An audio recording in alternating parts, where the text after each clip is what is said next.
良かれと思って使っているそのキャリーバッグが、実は愛犬の体をじわじわと蝕んでいるかもしれません。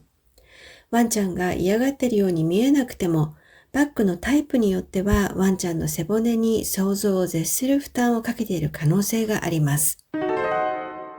キャリーバッグやスリングに愛犬を入れて外出することがある方は、ぜひ最後までご覧ください。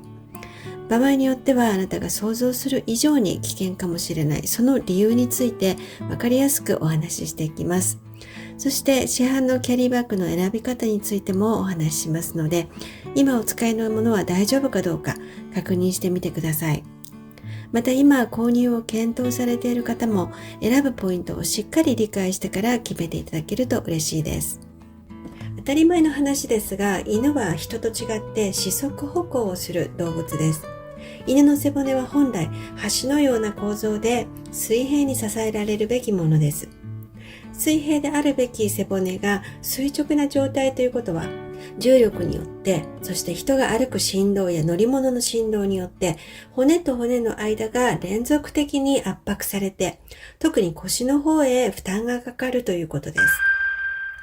骨と骨の間には椎間板というクッションのような役割をしてくれるものがありますが、背中が垂直になった状態では、この椎間板が圧迫されてヘルニアなどの原因になってしまいます。犬の背骨の構造をちょっと見てください。ここが胸椎、そしてその後ろが腰椎です。ここが胸椎の13番ですけれども、11番までは長い肋骨があってしっかりと固定されています。12番、13番は肋骨がだいぶ短くなって、それ以降は肋骨のような支えが全くなくなりますね。ですから外部からのインパクトがあった場合、あまり動きにくい部位と動きやすい部位の中間あたり、このあたりが非常に危ない、怪我をしやすいと言えます。先天的なヘルニアは別として、66% から 87% の犬の椎間板ヘルニアは胸椎の11番から腰椎の2番の間で起こるというデータがあります。特に体幹がまだ弱いパピーや脊椎周りの筋肉の柔軟性がないシニア犬には特に注意が必要です。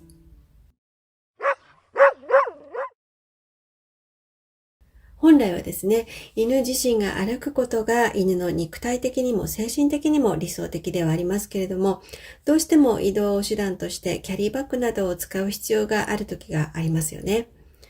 日本は特に小型犬が多いですから、キャリーバッグを使う方の割合というのも多いと思います。市販のバッグを選ぶ時のチェックポイントをここから3つ、紹介していきます。1つ目、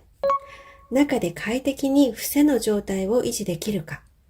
リュックのような垂直型ではなくて横長のものがいいです。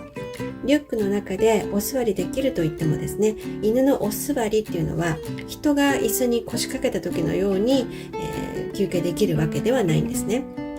お座りの姿勢を支えるために首と肩の筋肉が、酷使され続けることになります。伏せたくても伏せられないリュックっていうのは犬にとっては負担になります。2つ目、底板の安定性はあるか。人がバッグを持って歩いているときはそれなりの振動や思いがけない方向転換なんかも時にはありますね。外出中は犬もただでさえ緊張とか興奮していますから、できるだけ楽に立ったり伏せたりできるものがいいです。手で触ってみてしっかりしていると思ってもですね、実際に犬が中に入った時に結構真ん中あたりがしなってしまうことがあるので、耐久重量やレビューも参考にして慎重に選びましょう。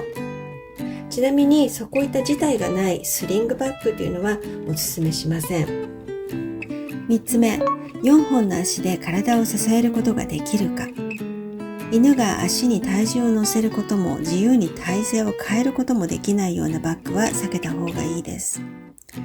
最も危険で避けるべきタイプは、犬を人間の子供のように直立させた状態で固定したバッグです。四足動物に二足歩行を強要しているようなものです。まとめると、横長で犬が伏せたい時に伏せれる。そこがしっかり安定している。この2点を兼ね揃えているものを、見つけられると理想的です。おしゃれだからとか可愛いからではなくて、犬の骨格に無理がかからないかどうかという基準で選ぶことが大切です。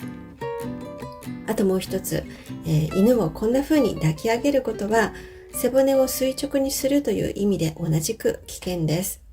もしそうやっている人がいたら、教えてあげてください。マッサージやエクササイズも大切ですが、初めから犬の体にかかる負担をなくすことも同じくらい大切です。